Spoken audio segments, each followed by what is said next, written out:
Hello everyone, সবাই কেমন আছো? আশা করছি সবাই খুব ভালো আছো আর আমরাও খুব ভালো আছি। তো চলে এসেছি আজকে তোমাদের সাথে আবার একটা নতুন ভিডিও শেয়ার করতে, বড় ভিডিও। আর তার সবার প্রথমে বলি, যারা ফেসবুক থেকে দেখছো তাদেরকেও আমার ভিডিওতে অনেক অনেক ওয়েলকাম, আর যারা ইউটিউব থেকে দেখছো তাদেরকেও অনেক ওয়েলকাম। তো আমরা যেহেতু সানডের দিন, রবিবার দিন চেষ্টা করি ছেলে মেয়েকে কাছে পিঠে কোথাও ঘুরতে নিয়ে যাওয়া, কারণ দূরে কোথাও সবসময় তো নিয়ে যাওয়া সম্ভব হয়ে ওঠে না, তাই কাছেই নিয়ে যাই কোনো না কোনো জায়গায় ঘুরতে। তো আজকে চলে যাচ্ছি, আমাদের এখানে একটা ছোট্ট পার্ক হয়েছে শুনেছি, তো সেই পার্কেই নিয়ে যাচ্ছি। আর যখন যাচ্ছি ভাবলাম তোমাদের সাথে ভিডিওটা শেয়ার করি। তোমরা যদি তোমাদের বাচ্চাকে কিছুক্ষণের জন্য ঘুরিয়ে নিয়ে আসতে পারো, সেটাও তোমাদের পক্ষে ভালো হবে, বাচ্চাটার পক্ষেও ভালো হবে। তো দেখো আমরা বেরিয়ে গেছি।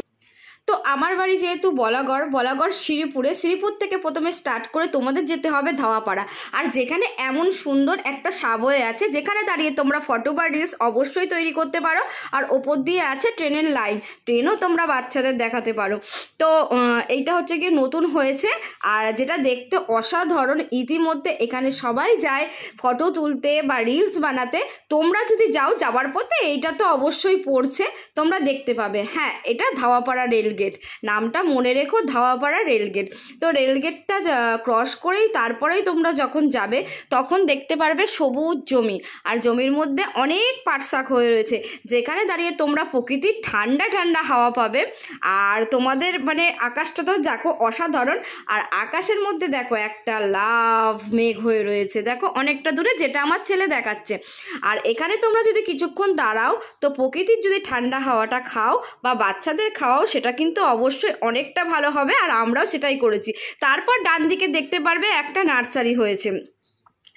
আর তারপরে যেটা একদমই উঠে গেছে সেটা হচ্ছে যে সাঁওতাল জাতি যারা আছে, মাটির যে বাড়ি হয়, সেটাও তোমরা তোমাদের বেবিকে দেখাতে পারবে এই যাওয়ার পথে। আর এইখানে একটা হনুমান তোমরা ফ্রিতে এখন দেখে নাও, হনুমানটা খাচ্ছিল আকন্দ ফুল। তো এইটাই ছেলে মেয়েদের দেখাতে দেখাতে হাসতে হাসতে কখন যে আমরা সেই জায়গায় পৌঁছে গেলাম। আর একদম চলে এসেছি মেন রোডে, উঠতে হবে একদম মেন রোড। তো আসাম রোড যেটাকে বলে, তোমরা ওই রাস্তা ধরে সোজা চলে আসলেই সাঁওতালপাড়া যেটা আছে সেইটা থেকে তোমরা চলে আসলেই দেখো ডান দিকে সোমরা, বাঁ দিকে জিরাট, মানে জিরাট বাস স্ট্যান্ড, আর এদিকে সোমরা, সোজা চলে যাবে।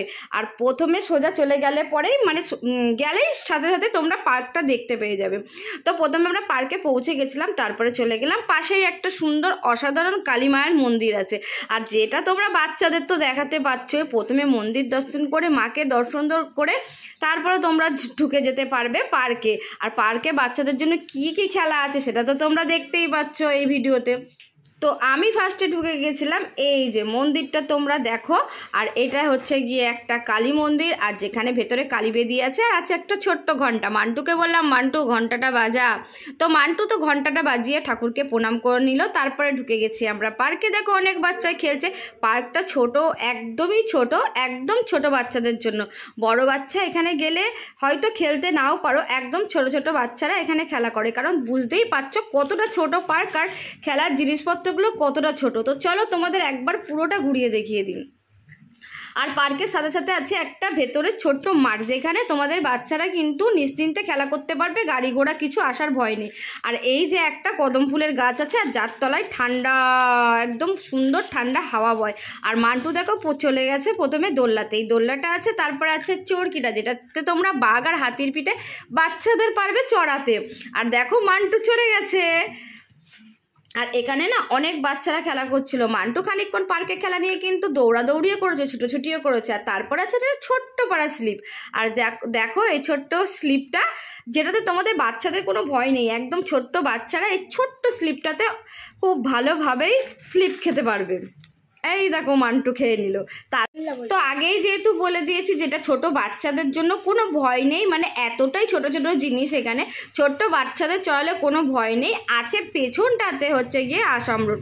আর এটা জায়গাটা যেহেতু ঘেরা, এখানে বাচ্চাদের কিন্তু কোনো সমস্যা নেই, টুকটাক নিয়ে যাওয়াই যায়। আর দেখো কত ছোট ছোট বাচ্চারা এখানে দোলনা খাচ্ছে, একদম দোলনাগুলো অনেকটা নিচু আর একদম ছোট্ট। তারপরে চলো দেখিয়ে দিয়ে, এইখানে দুটো হরিণ ছানা আছে। না না, সত্যিকারের না, একদমই সত্যিকারের না। আর দেখো হরিণ ছানা দুটোকে সত্যিকারেরই লাগছে। আমি তো গিয়ে ওদের অনেক খাইয়েছি, মানে ঘাস। তো দেখো একজনা ঘাস খাচ্ছে আর একজনা কিন্তু সবাইকে ফলো করে রাখছে। আর তারপরে এই যে আমি চলে এসেছি তোমাদের সামনে।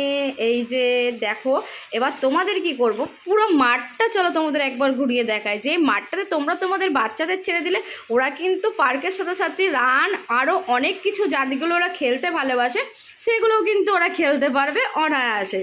পার্ক ঢোকার আগেই বুঝতে পারবে ওখানে জল না খাওয়ার কোনো কিন্তু অসুবিধা নেই, জল অনেক আছে। আর আমার পেছন সাইডটা লক্ষ্য করে দেখো, ওখানে একটি বাথরুম আছে যেখানে সবাই ইউজ করতে পারো বাথরুমটা। আর বাথরুমটাও খুব সুন্দর আর পরিষ্কার। ও এত কথার মাঝে তো জায়গাটার নামই বলা হয়নি। এই জায়গাটার নাম, পার্কটা যেখানে আছে জায়গাটার নাম হলো চিরাট বারুইপাড়া, একদম আসাম রোডের সাথে। তো আমাদের এইটুকু এরিয়ার মধ্যে যেহেতু কোনো পার্ক নেই, নিশ্চিন্তে বাচ্চাদের নিয়ে তোমরা যেতেই পারো যারা লোকালে আছো। তো আজকের ভিডিওটা এই পর্যন্ত। যদি তোমাদের ভালো লাগে তাহলে অবশ্যই আমাকে কমেন্টে জানিও তোমাদের কেমন লাগলো। আসছি নেক্সট কোনো ব্লগ নিয়ে। সবাই ভালো থেকো, সুস্থ থেকো, টাটা।